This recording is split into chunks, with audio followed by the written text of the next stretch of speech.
So, hi, everyone. Welcome to another episode of Unpacking Possibility. I'm your host, Tracy Stein, as always. I'm so happy to be here with you. And today's topic and guests are going to be the change you weren't even fully aware you needed, because all of us could do this better, me and everyone else I know, and it's listening. So I'm here with listening expert Christine Miles. I'll tell you a little bit about her, but then I'm going to let her tell her story.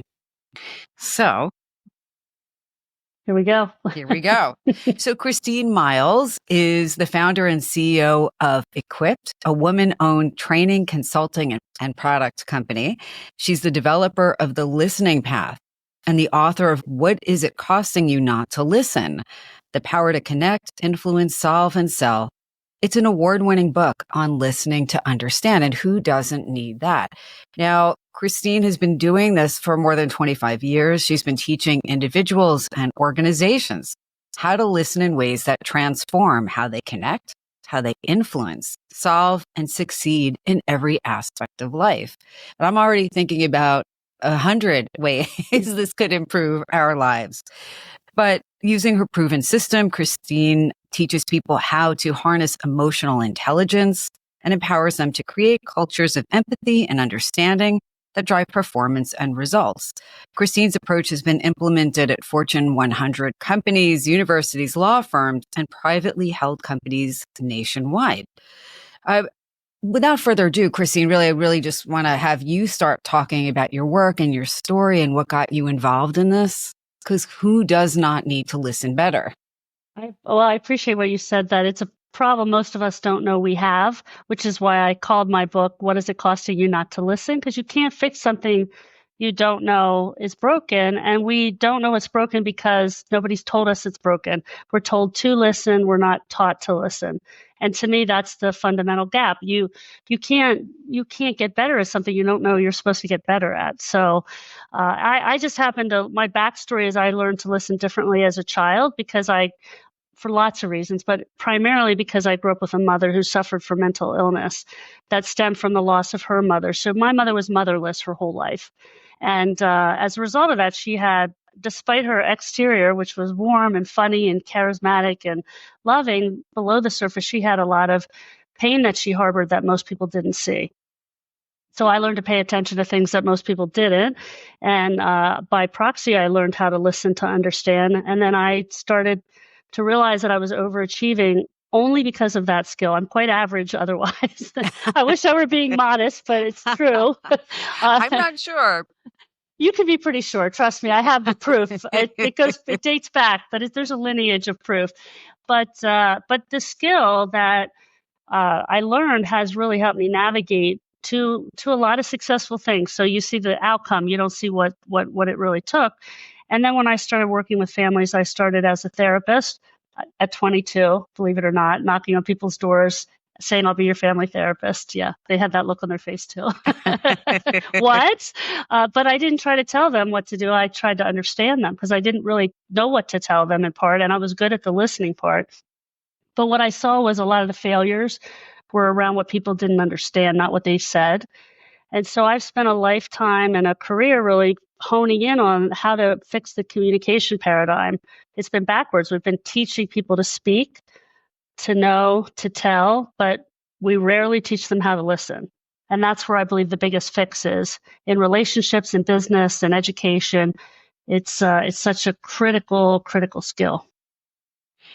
That is so true. And I want you to know, in full disclosure, whenever I'm going to interview a guest, I do the normal things people probably assume I do. I go to their website, I look at their social media, and, I try and find at least one interview so that I get a better sense of them. And, if you're a therapist, you're listening with your third ear too, right? And I didn't even need to do that with your interview because it was so clear. The what and the why were so clear about, not only your passion for helping people listen, but what a crappy job most of us do. And I'm not trying to insult anybody, but I'm guilty of it as well. And I'm a trained listener. Yeah. Did you have training? I'm curious. Did you have actual training? So it's interesting. This is going to be a little bit of a diversion or, okay. a digression from the main artery of what we're talking about. But as I was listening to your interview, I was thinking, there are so many different ways to be trained as a therapist, and people who've trained in psychotherapy know that, but people on the outside see us as this kind of monolith. Yeah. And, I remember my training was largely psychodynamic, which has evolved, thankfully, over the last 100 or so years. But I remember being told you ask too many questions. Wow. Because, I was supposed to only really listen and be a blank slate. And in some people's minds, I don't personally think that's effective. I think reflective listening and asking good questions makes all the difference. And it makes people feel understood. You talk so much about that. So I want to give you the floor on that. But I was just like, yes, when I was listening to your interview.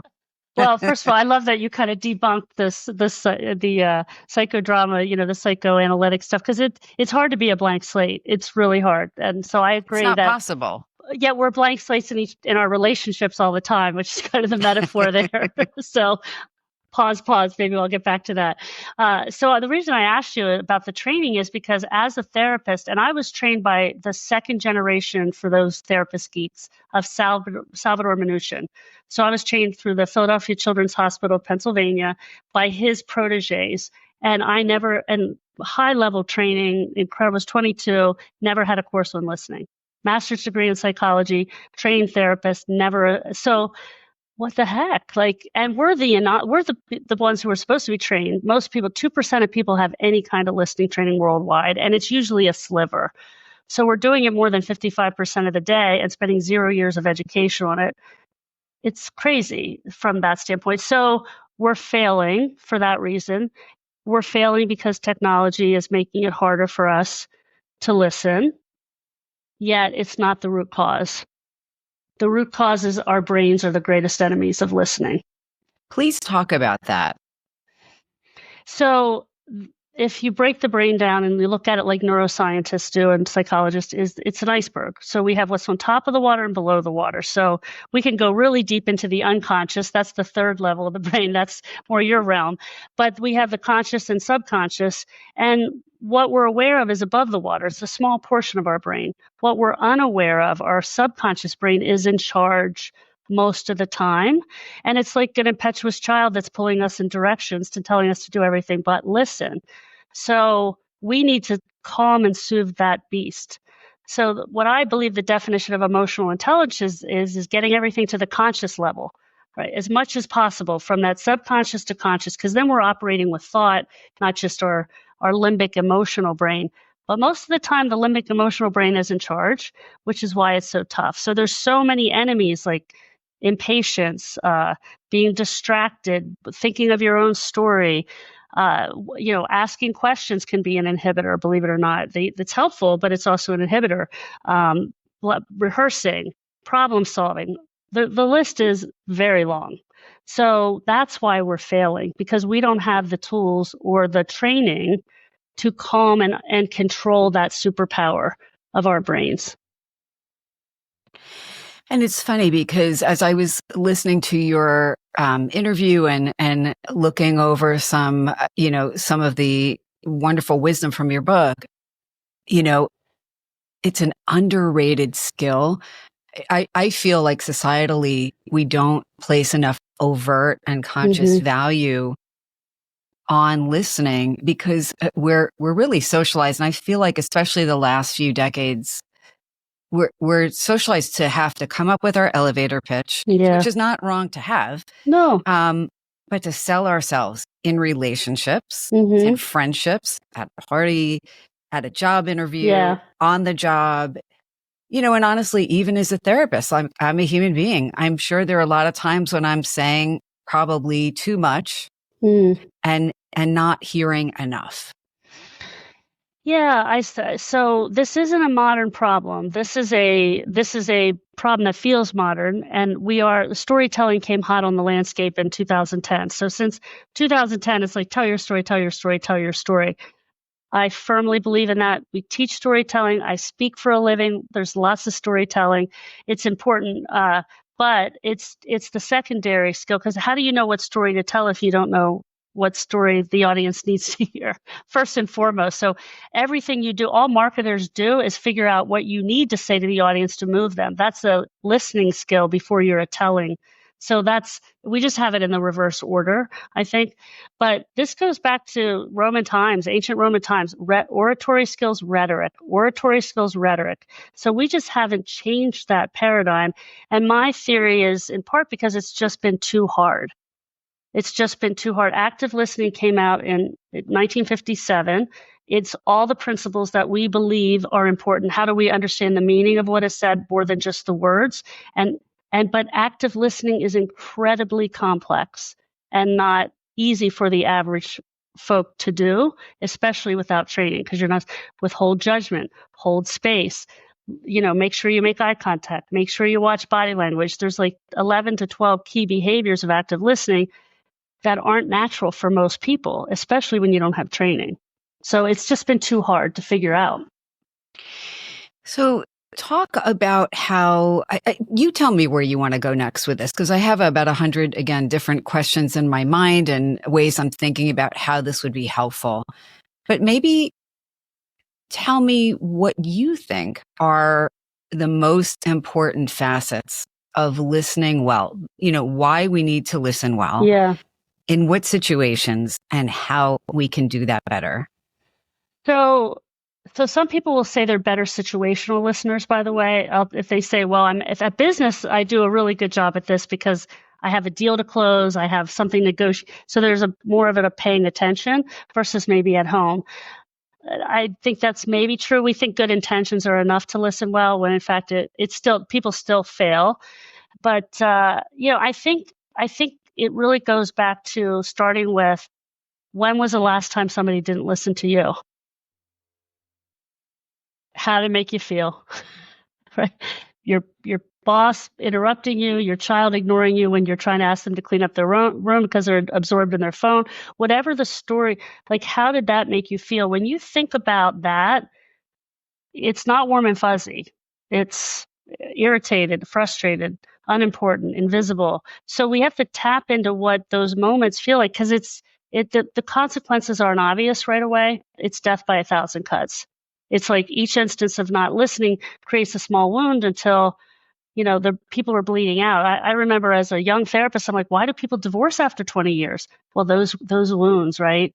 Those wounds distance people. So when we think about how it makes us feel, and then we go, well, when was the last time I didn't listen? Because we're both we're guilty and we receive. Then we start to think, oh, there is more of an impact here. So then how do we start to do something different about it? But if you just go on those small surface wounds, you're not going to feel it, because you're going to miss most of those obvious signs. I'm just thinking too, whether it's your boss not listening to you, right? Or you're trying to help your employee know that something's really important, or you're trying to tell a friend about something that you're struggling with, and maybe it's hard to get the words out, or your partner. And you're absolutely right. People are more aware of how they feel. A lot of times I feel like it's a harder leap for them to get that, oh, the person across from me can feel the way I have felt. Right. Some people are more naturally wired to do that. A lot of people are not. Yes. Yeah. And we need to tap into both. I remember when I was dating, in fact, I told a story in my book. I got a lot of second dates because I was such a great listener. I thought I was fabulous. I'm like, oh, I get a lot of second dates. And then I went, I'm not talking about myself. I'm only talking about them. And they were falling in love with themselves, not with me. So it was like, what am I doing? So I actually started talking more, and I got less second dates, just interestingly. Yeah. Oh my God. I have no trouble understanding that, by the way. It just makes sense, right? Because when we listen in a way that people feel they're understood, it is game changing. So you become one of the most important, powerful people in the room. That's the power of listening. I always say it earns you the right to do everything else. So you want to advise, listen, to understand before you try to jump in. We jump to telling. Telling rarely works, but when we understand, and then it earns us the right. That's why it earns us the right to connect. It earns us the right to influence. It earns us the right to problem solve. But most people jump to telling right away. And that's because that's what we've been taught to do. 100%. So I have my million questions that I always jot down. You've talked about already a little bit about how even in childhood, you knew that listening was a really important skill. Mm-hmm. And it really does give you an advantage in so many ways, just interpersonally. Yep.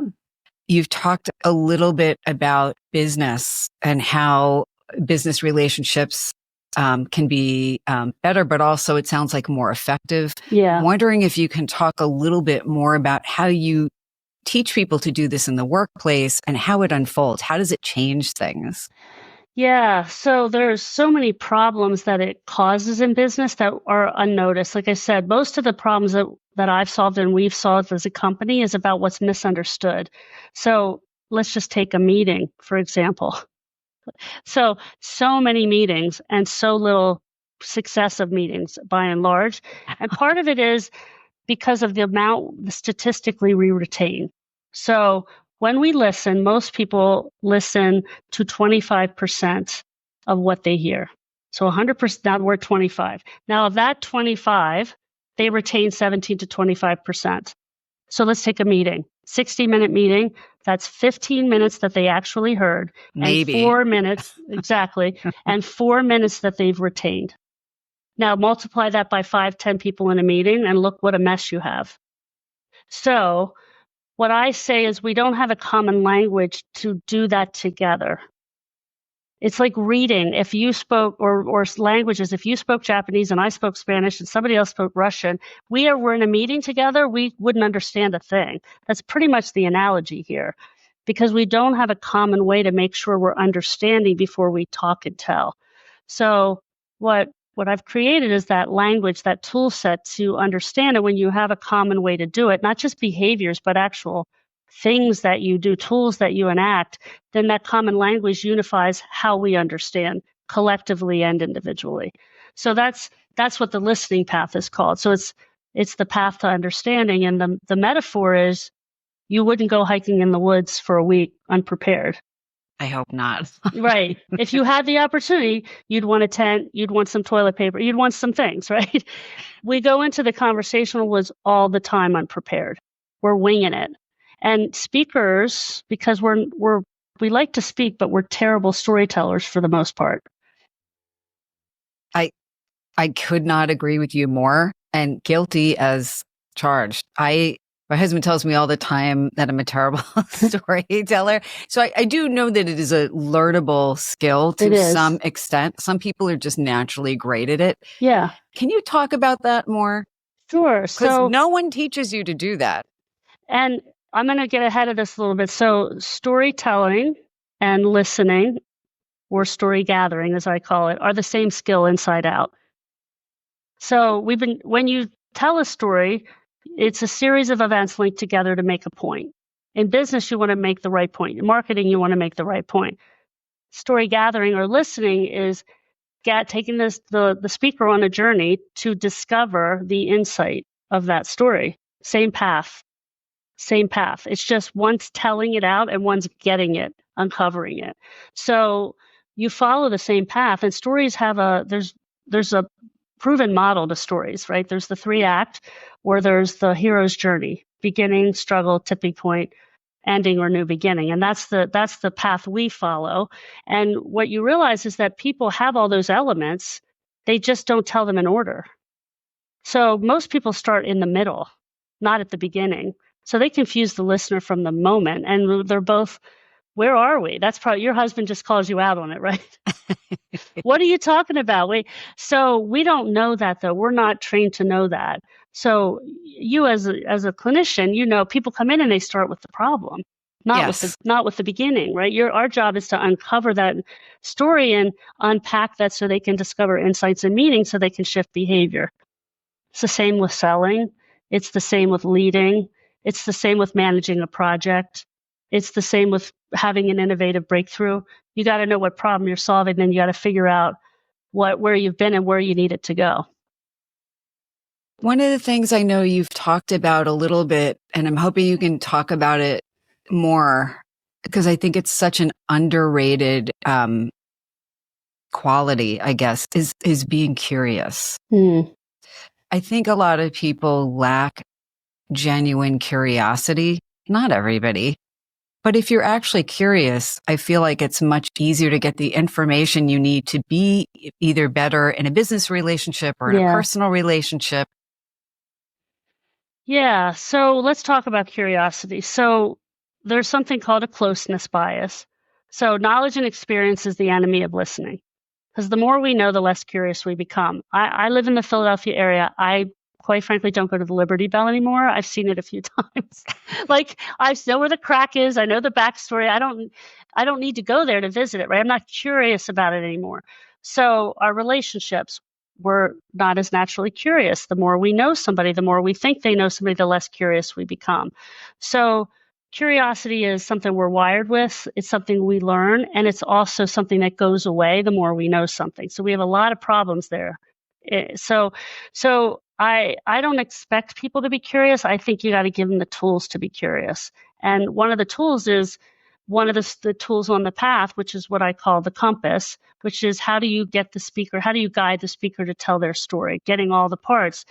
We tend to chase facts, but not feelings, but we really need to ask about both, because stories have two parts of the narrative.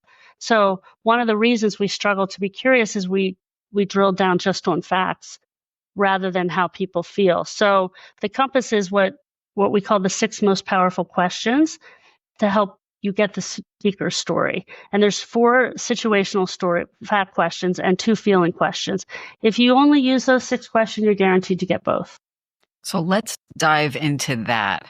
Okay. Tell us about the 6 questions. I actually did write them down. Okay. but I want you to talk about them. Sure.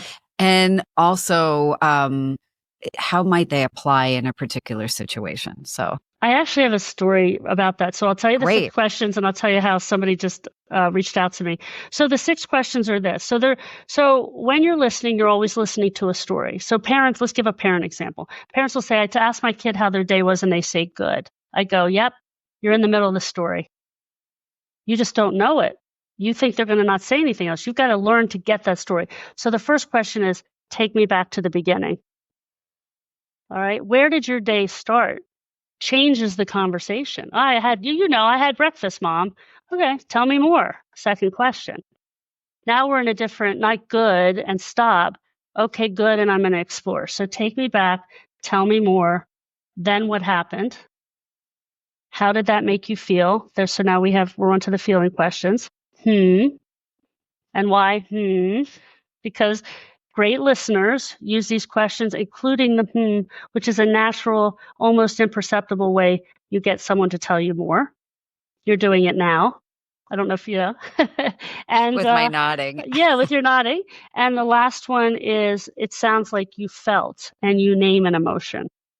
Now, most people, according to Brene Brown's research, out of the 7,000 people she researched with, can name 3 emotions. So if you can get to 4, if you name an emotion of not the happy, glad, sad, you're already different when you say, hey, it sounds like you felt terrified. You felt overwhelmed. You felt horrified. You get to an emotional level like that, you're already changing the conversation. But those are the compass questions. So we encourage people to only use those questions when they're learning to listen and see what happens, to gather a story from someone. So a very kind and very smart guy that I met yesterday, I just was amazed by him, read my book, and he talked about how he was in recovery for 8 years. Very open, very genuine. And he said, I listened to your book twice, and I decided I'm gonna sit down with my sponsor, who I've known for the time of my recovery. We know each other incredibly well, and I'm only going to use those 6 questions. He said they had the most amazing conversation. At the end of it, his sponsor said, I've only told 2 people in my life what I just told you. You're the second person. Oh my goodness. Yeah. And he said, I thought it was great for me, but he needed that. And I didn't even know how much he needed to tell me that. So it's just when we stop trying to be so smart about our questions, it doesn't mean we don't want to ask the question sometimes. It's just it could shape the story rather than letting the person let that story come to them. It's so interesting to me as you're talking about that, because you're describing very, on the surface, very simple questions, right? And they're not questions that make you the questioner, the star of the conversation. Yeah. And again, so many of us feel like whether we're speaking or asking a question, it has to somehow dazzle or impress or demonstrate our worth in some way, even if we're not thinking about that consciously. And I think a lot of times we actually are. Sure, of course. That's what we've been taught to do.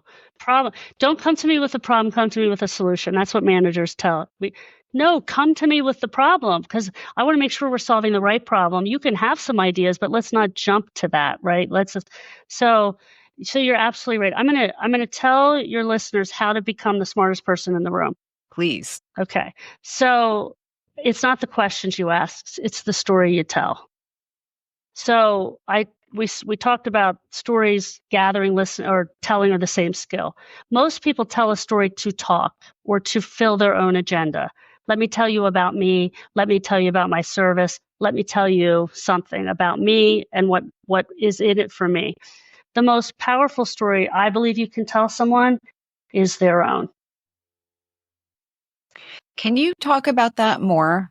Sure. Like paint a picture for our listeners, because, I know that this is something you are so skillful at.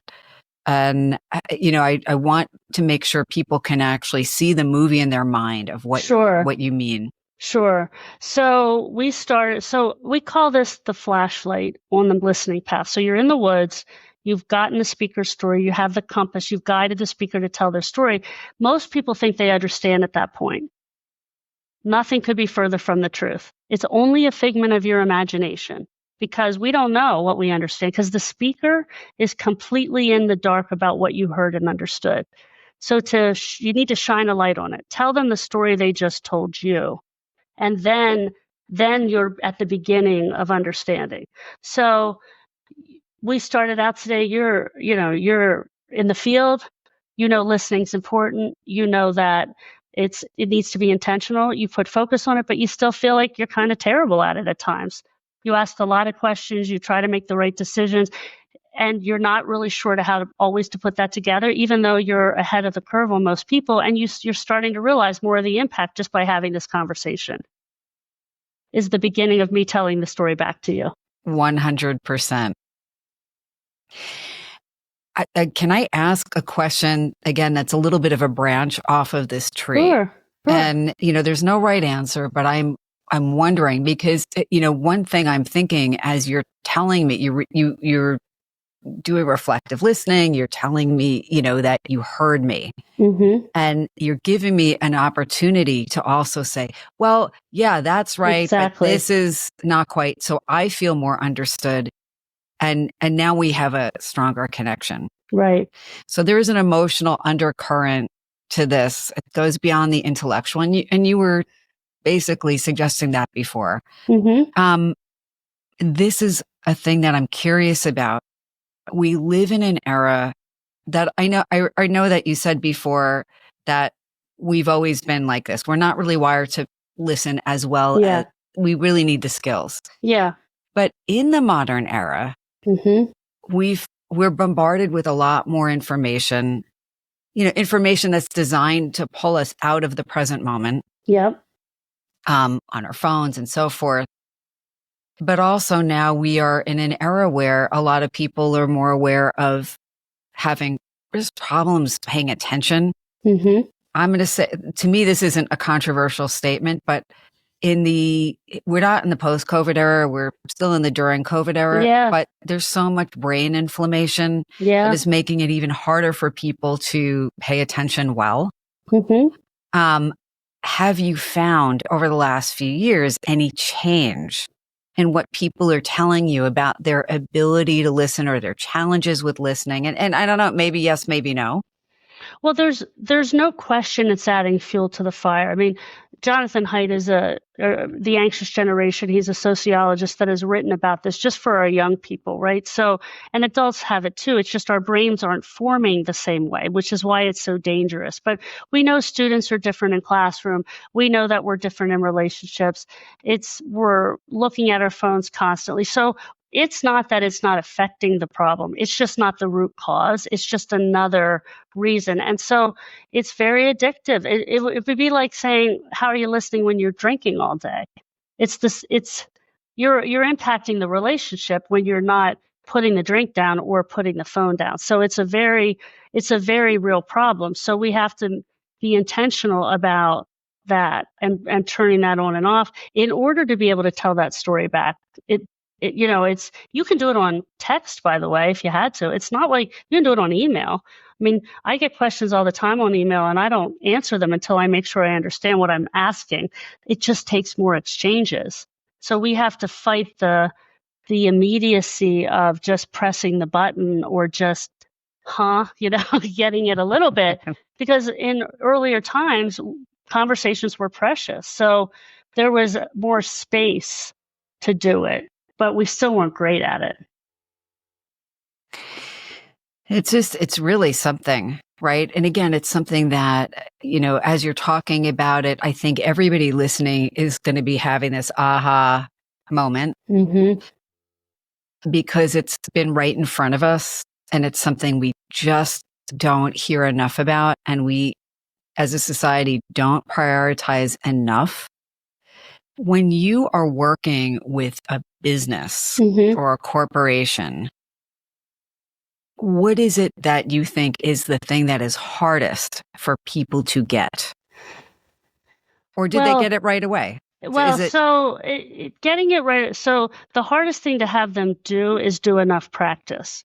That's the biggest obstacle, because you don't learn anything just doing it one time. So what I've done over the last 8 years is I've really made this as tangible as possible, from kids to adults. So we work with schools to little kids now until adults.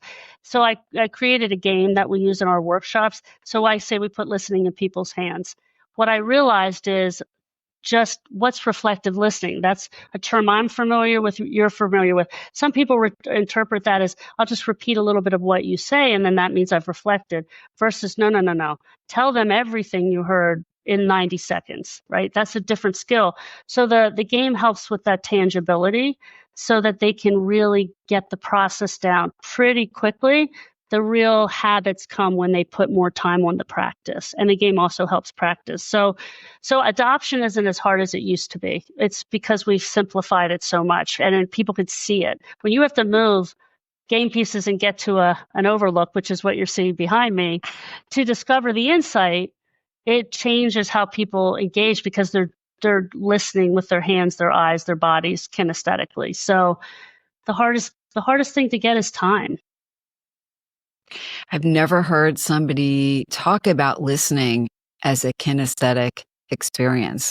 That's so interesting that you're incorporating more of the person in the process. Yeah, how do most people like to learn? If I played field hockey, most people don't know how to play field hockey. So I've taken my hockey stick in and said, let me show you how to do this, now do it. And they're like, no, I want to do it before I have to do it. Like, let me do it to incorporate it. So a lot of us like to have some aspect of doing in our learning. And that helps us. If I'm going to drive somewhere and I've driven there myself, it's easier for me to find the route again if I don't have a GPS. So the doing is what really helps, because it's like air. Listening's everywhere, but it's nowhere. So the tangibility has really helped. It makes so much sense. I jotted down a few quotes of yours that I thought were just so interesting and things I wanted to delve into a little bit more. You've already gone over one of them, which was the more knowledge and experience you have, the less likely you are to listen. And by the way, when I heard that, I was thinking of like 10 different people who were like really smart and horrendous listeners. Yeah. Yeah.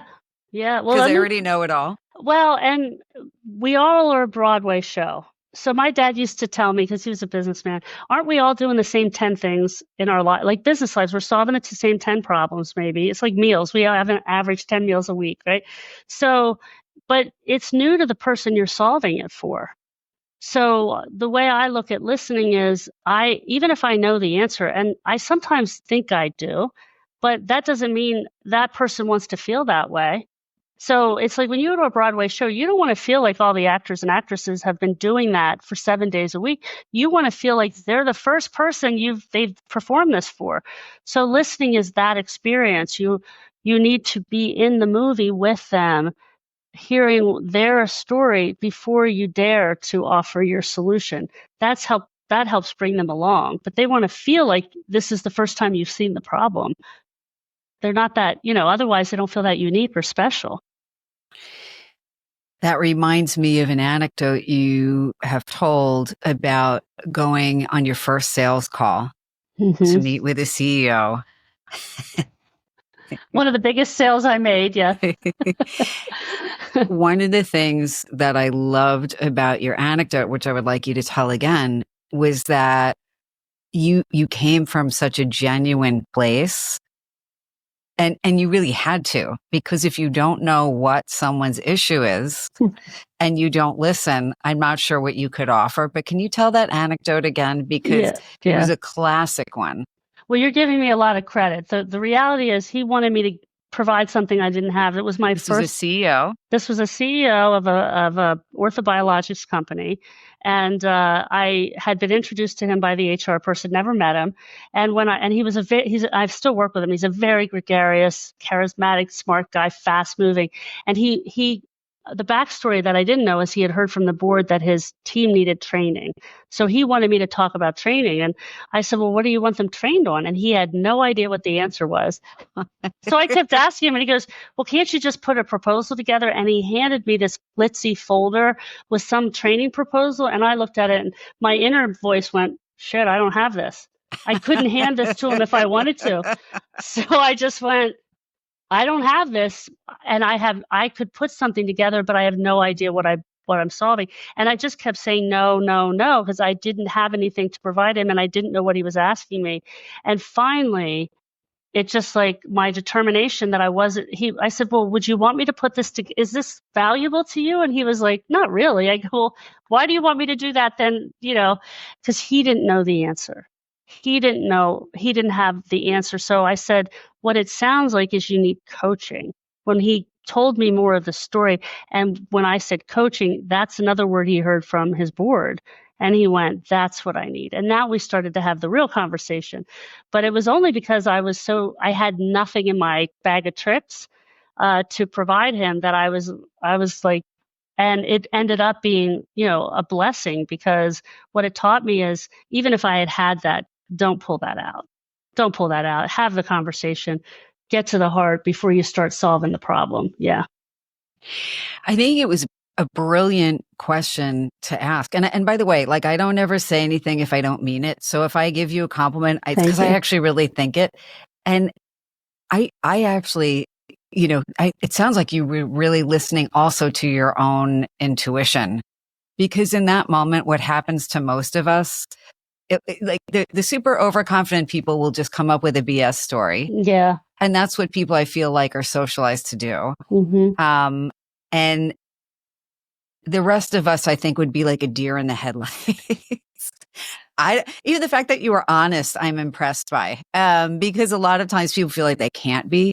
But I think the fact that you were so real, just as an aside, is so persuasive, because when you're being honest and being real, I feel like you can listen better too, rather than trying to sell somebody on something you don't have. Yeah. Yeah, and I wanted to sell some. Don't get me wrong, I was chomping at the bit to work with this. This was a huge opportunity. I had someone tell me just get one good client. Like as I started my first business, and he ended up being actually one of two really good clients that I got and did some amazing work with. But so I'm going to take that in. I appreciate that. I think we do think we need to know when really if we can let the pressure off and say, let me just understand. People don't want, even if the person's telling you to solve the problem, that don't take that bait. But as someone as a clinician, I used to have people come in to my office, and I was a young therapist, so I was 30, and I already had 8 years under my belt, but nobody believed that, right? I go, how do you want me to solve the problem? I have my degree behind me, and they're like, I want you to tell me how to fix this. And I went, great, let's go. And then I went, I'm telling you, and you're arguing with me. It's circular. Why aren't you listening? You told me to tell you. And really, what I learned is people, even when they're telling you to tell you, don't buy it because it's a trap. They don't want to be told what to do. They need you to help them buy in so they can figure it out themselves. Don't fall into that trap. And your great questions lead other people to get insights that are so persuasive for them and help you to help them. Yeah, like the guy, the sponsor, he told a profound story that he had only told one other time in his life.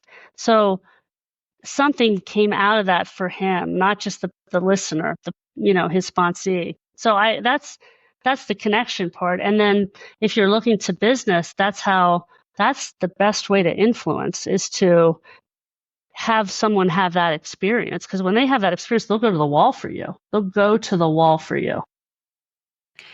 It's so true. It's so true that listening, again, it's one of the things that, not in your world, it's not underrated, but I think it's generally so underrated, and it forms, as you've mentioned, a stronger emotional connection in a way that, on paper, I think people just don't realize. Yeah.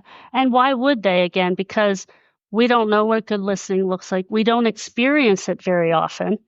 So even when we experience, how do we describe it? It's hard to describe what just happened when somebody listens really well. The way I know somebody's really listening well is if I'm talking more than I'm listening. I'm with an amazing listener if somebody has me talking more than I'm listening. But most people wouldn't know how to describe that experience. They just know they'll feel profoundly different. I told this in my book too. I was doing keynotes around the country in 2019 before COVID to CIOs. And one of the event planners came up to me afterwards and said, everybody loves you, Christine. They just like, and I was like, oh my gosh, that could not be further from, in my mind. I said, they love how I'm making them feel because I'm connecting, I'm listening. Yeah, they connected to me through my stories. That was a fast track because they get to know me a little bit. But now, as soon as we were in a conversation, it wasn't about me, it was about them. And so that's what they're drawn to. I hope there's some substance there after that, but that's really, in that short interactions, that's what they were feeling. Not, they didn't know me yet, but that's what it draws. It's a powerful force when you make it about somebody else. Your book could have been called The Secret of My Success. Because again, it's just like the secret in plain sight, right? Yeah. Yeah, well, that's a great. Well, you said the word advantage, and that's what I call when I speak. It's the listening advantage. How do you get an advantage? Is through this superpower in relationships and business. And my contention is that we need to teach people earlier in life. It's been ridiculous is the only word I can come up with right now that it hasn't happened. And it's nobody's fault, because how do you teach something you've never been taught to do? 100%. I'm just looking through and this is probably something that you'd advise against, that I have my giant list of things, but I always do. I have to work on it. Well, you're trying to ask questions for your audience. So true. That's a different, I appreciate that, but that is a different animal. You're trying, what your audience wants. So those kinds of questions that lead me to telling them the story they want to hear is a form of listening, because you know what your audience wants to know about. So. Yeah. And I mean, thank you. And, as I'm listening to you and I'm hearing that again, you're teaching this across the lifespan and in different contexts. I think it's so, you're not framing this as a form of healing I know you've talked about it in your work as a therapist, but it really is so healing. Mm-hmm. And I think anybody who has ever, I'm sure this has happened to you a million times, and it's happened to me a lot. And I'm certainly not as skilled a listener in the formal sense, I don't think. But, my husband will joke and say, oh, holy cow, you just met that person. And yet again, they've told you their whole life story. Yes, I'm familiar with that problem. Yeah. Yeah. And the thing is, you know what? Like, I'm actually interested. Yeah. And and the interest, I think, makes up for some of the formal skills deficits, or however you want to think about it, or not being as, polished or whatever. But, you have such great ways of describing how people can use this and also where it goes wrong. I know I'm jumping around, but you have talked about everything from being curious, asking good questions shaping the story. Mm-hmm. We've covered a lot of that. Bad storytellers disorient the listener. I thought that was a fabulous quote. And I am guilty, but it almost is like, I'm trying to find a way to verbalize it. I don't know if I can, but it's almost like those sci-fi movies where somebody's like been hit with some weird force field that they can't see. Yeah, exactly. And we think the speaker's in charge, and it's a myth. Listeners guide the speaker, not the other way around, because speakers will go that's the worry people have. If I don't have that kind of time, is what people think. If I just let someone talk, they will talk and they will. And that's not, listening is about helping guide them to the understanding, not just letting them go wherever they want to go. So, but you need the tools in order to do that, because you're navigating the trail. And if you don't know where you are in the woods, you don't know where to go. So that's the language part of it. And so of course you're a great listener. It doesn't, like, Tom Brady can throw a football, so can I, right? So he's an elite athlete, right? The 1% of the 1%. So if you're 1%, you can still go to the 1% of the 1%. It's just the level of athlete you are. And the more technical you get, the better athlete you become, like anything. So we can all do that, but the only way to do that is if you actually have the language and the tools, in my opinion. You just can't force your subconscious into this. So I have another question for you that's just popping in my mind, because again, like for me, and I think for my listeners as well, the next best thing to doing it or working with you one-on-one, which some people will, but for the people who may not yet do that, is there a public figure that you have seen who is like a stellar listener or a stellar storyteller, or both? Well, I love that you said that. One of the things we do when we work with clients is we teach them to study great listeners, because that's how you model. So look, I don't mean to be immodest, but you could listen to me listening. I've done interviews where it flips pretty quickly, right? Even, when I've gone to therapy, sometimes the therapist and I are fighting for the control, because, I can flip it around in full disclosure. So that's one area. And there's one, I don't have it off the top of my head, where I actually interviewed somebody who I'd been on their little television show, and I ended up interviewing them, and I didn't know much about the topic, but I used my listening ability to guide the story. And he told me things that he didn't realize he was going to tell me.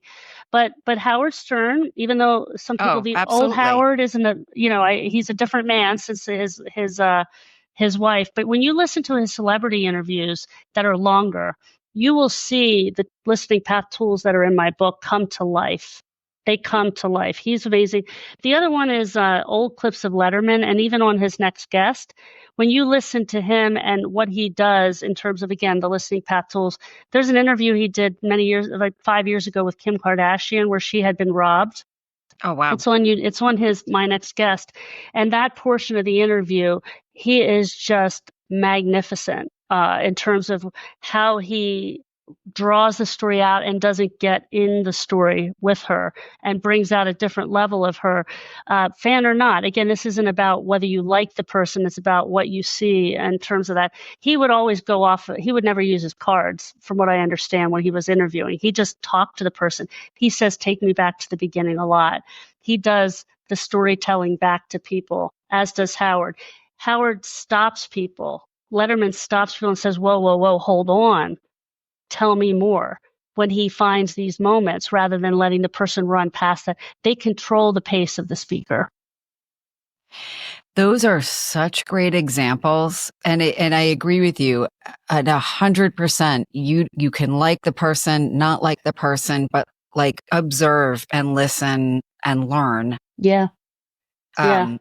They are, you're 100%. Those are, I think, two of the best. You'll notice in sitcoms too. The other thing, by the way, another tool is the water filter. Just to go back on the listening path. So you have the compass, you get the story. You have the flashlight, you tell the story back. But you already talked about this. You said, well, then what? So the water filter is, you wouldn't drink water in the woods unless you filtered it, because you'd get sick. We pollute the story. We contaminate the story that we hear with our own thoughts and feelings. So we have to filter that out after we've listened. That's how we get to true understanding. So once you tell the story back to the person, then you use this magical phrase called, it's, do I get you? And when you say, do I get you? Then you listen for yes and means yes, yes and tells you more, or the yes, sort of, you get me kind of response. That yes means no. And now you're in a different paradigm of understanding, because now you're joining into what that really means to understand. And the reason I bring that up is because you don't get me is on television a lot. You'll hear the words, did I get you? You don't get me a lot. It feels foreign when we put it into our vocabulary, but it's all around us constantly. And if you start to listen for it, you'll start to hear it. That's so true. Embedded in what you are saying throughout the conversation that we have been having, I'm thinking, if I get this wrong, you tell me, humility on the part of the listener, like being willing to receive that feedback. Yeah. We don't have to get it right. We just have to try. So I have a colleague that I worked with, and he started working with me because he heard me speak, and then he used the path in his own sales. I've gone on to some sales calls with him, but he's a smart guy, and he's like, I purposely miss sometimes with clients. He says, I'll flashlight, and then I'll say, do I get you? And he said, I'll purposely leave something out, because if it's important, they'll tell me that's important. If I left it out and it's not important. So then I'm really drawing on how important is this to the person, so I really understand them. Most of us say this when we understand, that where we think we understand. I understand. That's what most people do. And I go, you're not going to tell me you understand. I'm the only person that can tell me if you understand. So I'm the judge of that. So when we say the words I understand, it has very little to do with understanding and very little to do with the person feeling understood. If you want them to feel understood, tell them the story they told you. Ask them if you get them. Make sure you get a yes and means yes, and work at it until you do. And then you're going to feel like a real understanding happens. That is so incredibly helpful. And I love when people have tips that are so digestible and impactful. Yeah. It feels foreign. So I went to Paris this fall. I didn't know how to speak French, but a few words came out of my mouth, and then suddenly I was in a different world. So you just have to take the chance to do it, like that gentleman who tried the 6 questions, or tries let me see if I get you, and tries that flashlight, and then says, okay, I don't get you, keep going. It's just taking the risk to do that and see what happens. And we had a client that worked for a large pharmaceutical company that gathered a story from his daughter, who was 16, one-day workshop, came back 2 days later for the second part, and he was in tears. He said, I got the first unsolicited hug in 3 years. Oh, wow. Mm-hmm. A guy on the call with his team talking about, he said, I don't know how to thank you. Oh, yeah. Yeah. it's amazing.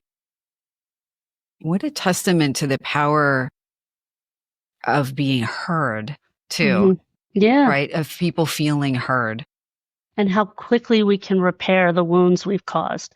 Like, we've inflicted so many wounds, those surface wounds that get deeper and deeper and deeper that we don't know about, but they can be transformed when you just start doing it. It's like food. Like, we can be overweight all of our lives and then decide we're going to eat properly and our bodies will forgive us to a large extent. So will our relationships, as we do the right things. And what we're doing around listening is this is what I think is unique about it. Two things. One is it's simple language that people can understand, simple tools and language. It's taking all the best principles of listening and marrying it together in a very different way so that there's a step-by-step process in the foundational level so that we can listen in a common way. So when we're in meetings, people following that same process go, wait, we're not going to the next subject. Let me see if I get you. Tell the story of what just happened.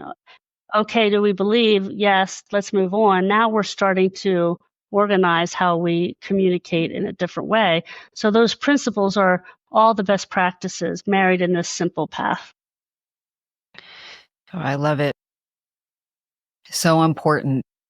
Christine, is there anything that I did not ask you that I should have, or anything else we should cover about your book or your trainings or listening in general?